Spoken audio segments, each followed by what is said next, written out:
The shovel hit something hard beneath the bloated carcass of the pig, and Tommy's heart stopped. For 3 weeks, he'd been telling anyone who'd listen that something wasn't right about the Henderson farm. The way the animals had been acting, the strange sounds at night, the smell that couldn't quite be masked by the usual barnyard odors. But nobody believed the 16-year-old kid from the wrong side of Millbrook County. They said he was just looking for attention, trying to stir up trouble like his old man used to do before he disappeared into a bottle and never came back out. But now, as Tommy's hands trembled around the shovel handle and his eyes focused on what lay beneath that decomposing pig, he realized that being right had never felt so terrifying. The discovery would change everything in the small town of Cedar Falls, Michigan, population 3,847, where everyone knew everyone else's business, or at least thought they did. Where the biggest scandal in recent memory had been when Mrs. Patterson's prize-winning roses were found to be artificially enhanced with store-bought fertilizer. Where people still left their doors unlocked and their keys in their cars, trusting in the fundamental goodness of their neighbors. That trust was about to be shattered in ways none of them could have imagined. Tommy Morrison had always been different from the other kids in town. While they spent their summers playing video games or hanging out at the old quarry, he wandered the back roads and forgotten corners of Cedar Falls, collecting odd stories and strange observations like other kids collected baseball cards. His grandmother used to say he had the sight, whatever that meant, but Tommy just figured he paid attention to things other people ignored. Like the way dogs would whimper and pull their owners in the opposite direction when they walked past the Henderson property. Like how the mail carrier, old Pete Kowalski, had started leaving the Henderson mail at the end of their long driveway instead of bringing it up to the house like he'd done for 30 years. Like how the Henderson family had stopped coming to Sunday service at Cedar Falls Methodist, where they'd sat in the same pew every week since before Tommy was born. The Hendersons owned one of the largest farms in the county, sprawling across nearly 400 acres of prime Michigan farmland that had been in the family for 4 generations. Marcus Henderson was a respected member of the community, serving on the school board and the volunteer fire department. His wife Sarah ran the annual Harvest Festival and taught Sunday school to the younger children. Their twin daughters, Emily and Emma, were seniors at Cedar Falls High and destined for full scholarships to Michigan State. On paper, they were the perfect American family, the kind that appeared in glossy magazines and political advertisements. But Tommy had noticed things about them too, things that made the hair on the back of his neck stand up. It had started 3 months ago, right after the accident at the old Millbrook mine. A section of the abandoned shaft had collapsed during a late spring storm, and the county had sent a crew to assess the damage and seal off any dangerous areas. Tommy remembered reading about it in the Cedar Falls Gazette, a tiny article buried on page 4 between the church potluck schedule and the high school sports scores. The mine had been closed for over 50 years, ever since the coal seam had played out and the company had moved on to more profitable ventures. Most people in town barely remembered it existed, hidden as it was in the dense woods about 10 miles southeast of the Henderson farm. But Tommy remembered his grandfather's stories about the mine, stories that had given him nightmares as a small child. Stories about things that had been found in the deeper shafts, things that didn't belong in any geology textbook. His grandfather had worked there as a young man, before the military and the war and the long years of silence that followed. Before he'd started drinking heavily and muttering about shadows that moved on their own and sounds that came from places where no sounds should be. Tommy's parents had always dismissed the old man's tales as the ramblings of a mind damaged by too much whiskey and too many bad memories. But Tommy had always wondered if there might be more to it. The first sign that something was wrong at the Henderson farm came on a Tuesday morning in late June. Tommy had been riding his bike along rural Route 47, heading to his summer job at Peterson's Hardware, when he'd seen Marcus Henderson loading something into the back of his pickup truck. From a distance, it looked like bags of feed or fertilizer, the kind of thing you'd expect to see on any working farm. But there was something about the way Henderson moved, quick and furtive, constantly looking over his shoulder as if he expected to be watched. And there was something about those bags, the way they seemed to shift and settle, that didn't look like grain or chemicals. Tommy had pedaled faster, trying to get a better look, but Henderson had spotted him and quickly thrown a tarp over whatever he'd been loading. He'd waved at Tommy with forced cheerfulness, the the kind of exaggerated friendliness that adults used when they were trying to hide something from kids.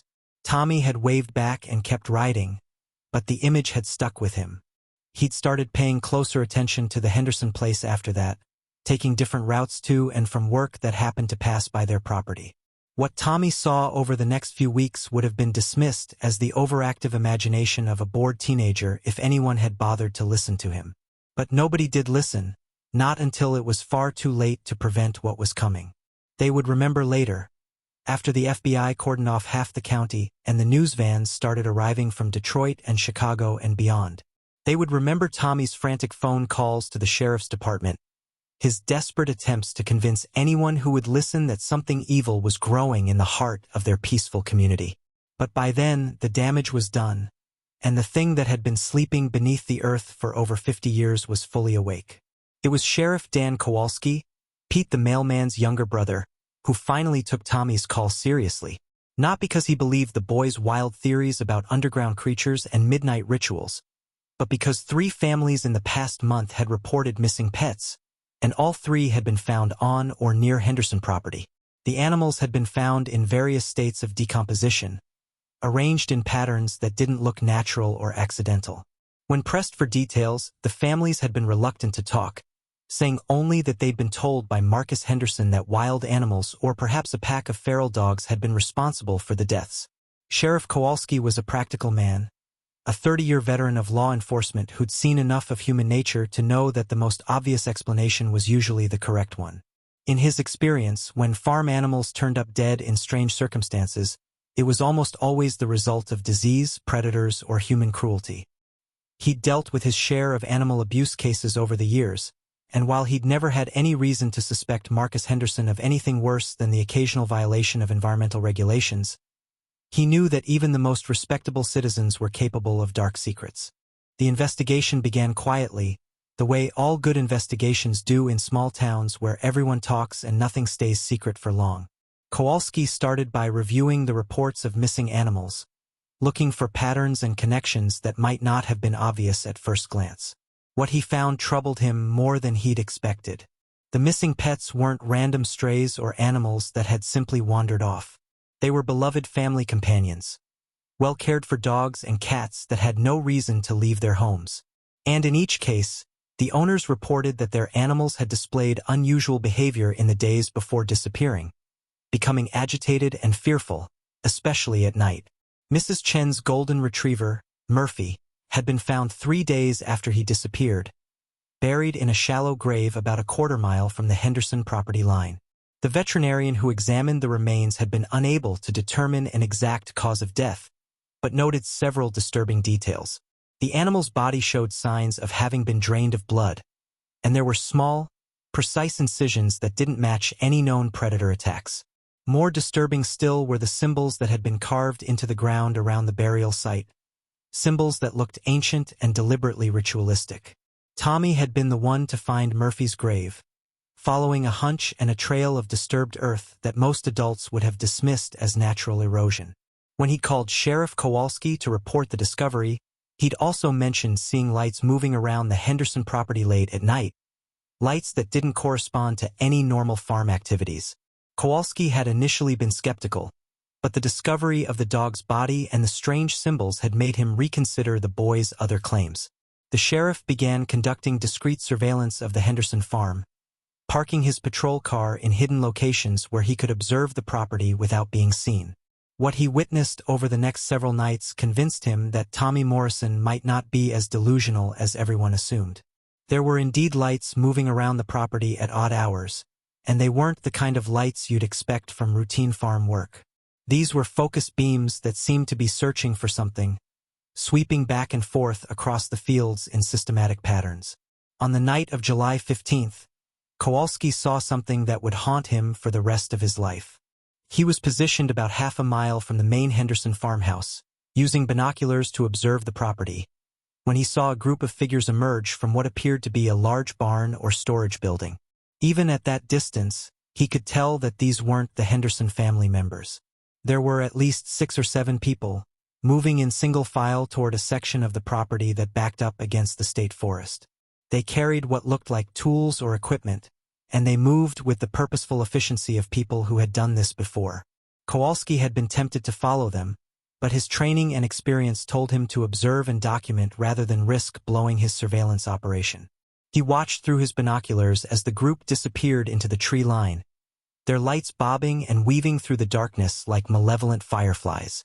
They were gone for nearly 3 hours, and when they returned, they were carrying something different. Something that looked disturbingly like a large, wrapped bundle that required 2 people to carry. The next morning, Kowalski applied for a search warrant, but Judge Harrison, who had known the Henderson family for 40 years, was reluctant to approve what he saw as a fishing expedition based on the testimony of a troubled teenager and the paranoid suspicions of an aging sheriff. The warrant was denied, and Kowalski was warned about harassing respected members of the community without probable cause. But the sheriff had seen enough to know that probable cause was just a matter of time, and he continued his investigation through other channels. It was Tommy who provided the breakthrough that Kowalski needed. The boy had been exploring the woods behind the Henderson property, following old deer trails and logging roads that most people had forgotten existed. In a clearing about 2 miles from the farm buildings, he discovered what appeared to be a campsite, but not the kind used by hunters or hikers. This was something else entirely, a carefully prepared area with permanent installations that suggested long-term use. The site centered around what looked like a large fire pit, but the stones that lined it were arranged in a specific pattern that reminded Tommy of the symbols he'd seen carved around Murphy's grave. There were also several wooden posts driven into the ground around the perimeter of the clearing, each one topped with what appeared to be animal skulls in various stages of decay. The smell in the area was overwhelming, a combination of rotting flesh and something else, something chemical and unnatural that made Tommy's eyes water and his stomach churn. But it was what he found at the edge of the clearing that convinced him he'd stumbled onto something far worse than simple animal cruelty. Partially hidden beneath a pile of dead branches was an opening in the ground, a hole that looked like it had been recently excavated. The opening was about 3 feet across and lined with rough wooden planks, like the entrance to a root cellar or storm shelter. But when Tommy had gathered enough courage to shine his flashlight down into the darkness, he'd seen that the shaft descended much deeper than any normal cellar would go. And there had been sounds coming from down there, sounds that no animal or human should make. Sounds that seemed to echo from impossible depths, rising and falling in patterns that suggested intelligence and purpose, but nothing that belonged to the natural world. Tommy had run from that place as fast as his legs could carry him, crashing through the underbrush and stumbling over fallen logs in his desperate flight back to the safety of the main road. When he told Sheriff Kowalski about his discovery, the older man had initially been skeptical, but the detailed description of the site and its location convinced him that the boy was telling the truth. Together, they had returned to the clearing, this time armed with proper equipment and backup in the form of Deputy Martinez, the youngest member of the sheriff's department and the only one who didn't think the whole investigation was a waste of time. What they found at the site confirmed Kowalski's worst fears. The ritualistic arrangement of animal remains, the carefully constructed fire pit, and most disturbing of all, the shaft that descended into the earth like a wound in the world itself. Martinez had lowered a camera on a cable down into the opening, and what they saw on the monitor had made all 3 of them step back in shock and horror. The shaft opened into a much larger chamber about 20 feet down, a space that had clearly been excavated by hand over a considerable period of time. The walls were lined with the same wooden planks as the entrance, but these were covered with symbols and markings that hurt to look at directly. In the center of the chamber was what appeared to be an altar of some kind, constructed from stones that didn't match the local geology. And arranged around the altar were objects that had once been living creatures, though it was impossible to determine what species they had originally belonged to. But it was the sound that bothered them most, that low-frequency humming that seemed to come from somewhere even deeper underground. It was barely audible, more felt than heard, but it had an effect on anyone who listened to it for too long. Deputy Martinez had reported feeling nauseous and disoriented after just a few minutes of exposure, and Sheriff Kowalski had noticed that his hands were shaking uncontrollably by the time they'd finished documenting the scene. The evidence they'd gathered was enough to convince Judge Harrison to issue a comprehensive search warrant for the entire Henderson property, and a team of state investigators was called in to assist with what was clearly beyond the capabilities of a small county sheriff's department. But when the search team arrived at the Henderson farm on the morning of July 20th, they found the property apparently deserted. The family's vehicles were gone, the house was empty, and there was no sign that anyone had been living there for several days.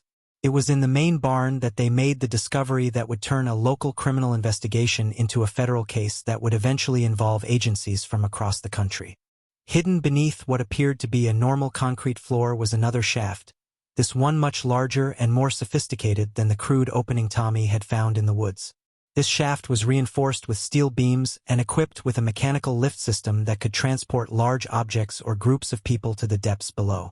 The investigators descended into the shaft with full hazmat gear and enough lighting equipment to illuminate a small stadium, but nothing had prepared them for what they found in the depths beneath the Henderson farm. The underground complex extended for hundreds of yards in multiple directions, a maze of tunnels and chambers that had been carved from the living rock over what must have been many years of dedicated effort. The walls were covered with the same disturbing symbols they'd seen in the smaller chamber, but here they were painted in substances that testing would later reveal to be a mixture of human and animal blood. At the heart of the complex was a chamber that defied easy description, a cathedral-like space with a vaulted ceiling that disappeared into darkness above the reach of their lights. In the center of this chamber was a structure that looked like a combination of altar and machine, constructed from materials that none of the investigators could immediately identify. The device, if that's what it was, hummed with the same low-frequency vibration they detected at the smaller site, but here the sound was much stronger, almost overwhelming in its intensity. Arranged around the central structure were dozens of smaller chambers, each one containing evidence of activities that would require months of analysis to fully understand. Some chambers contained what appeared to be scientific equipment, complex apparatus that looked like it belonged in a research laboratory rather than an underground cult site. Other chambers contained artifacts that seemed to be of considerable age, objects made from unknown materials and covered with symbols that matched nothing in any database the investigators could access.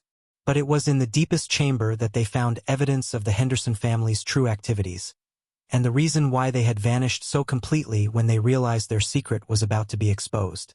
This chamber contained detailed records of their work, thousands of pages of notes and calculations and observations that painted a picture of an operation that had been underway for decades.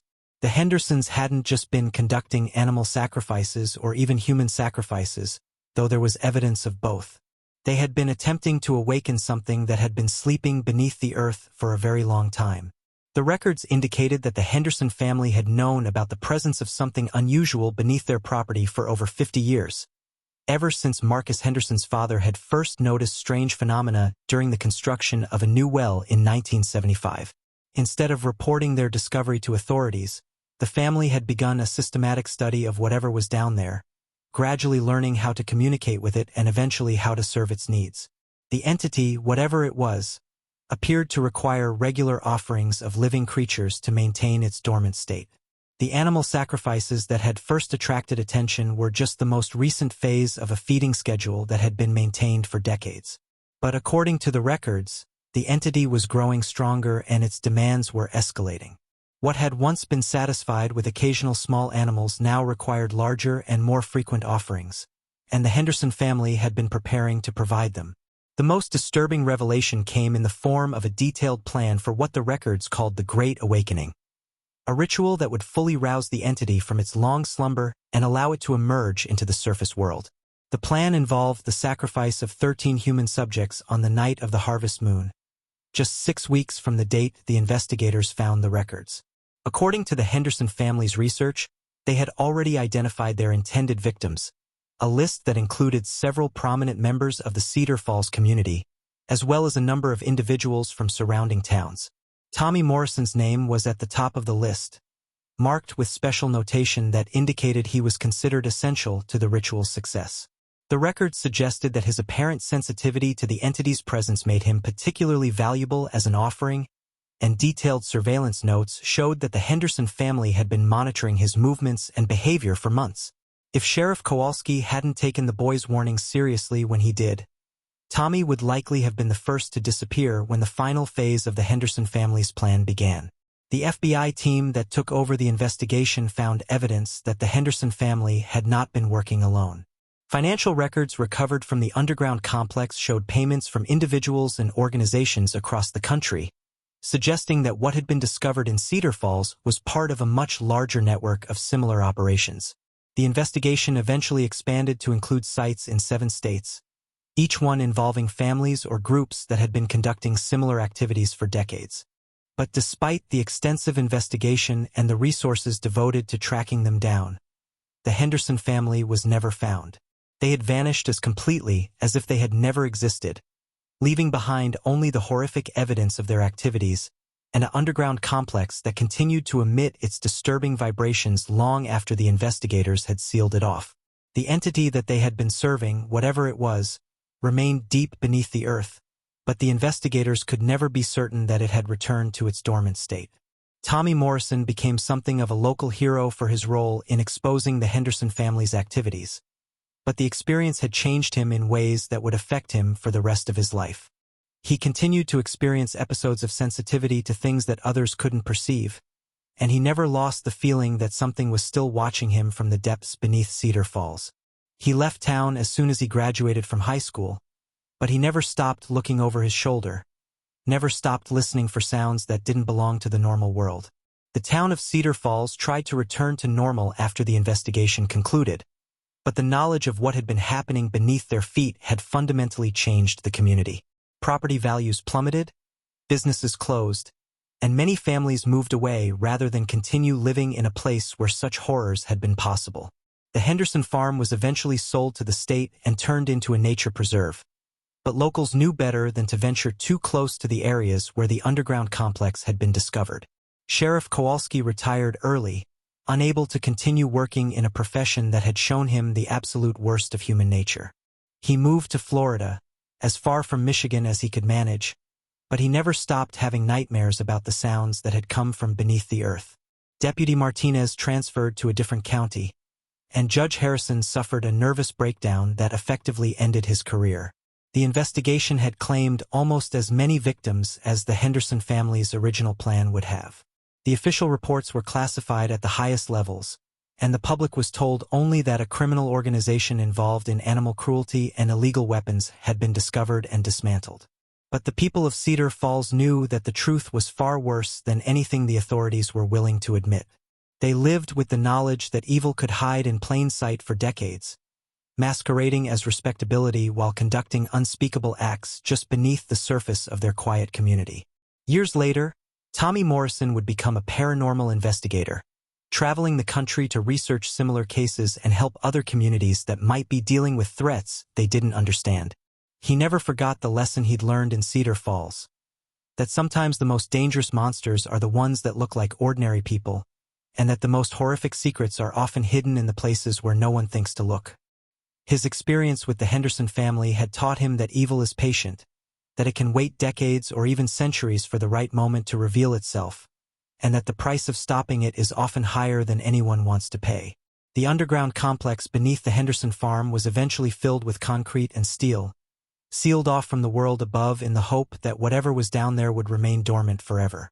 But sometimes, on quiet nights when the wind is just right, residents of Cedar Falls still report hearing sounds coming from beneath the earth, sounds that remind them that some secrets are too terrible to stay buried forever.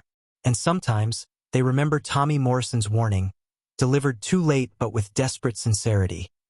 There's something under that pig, and no one believed him until it was too late.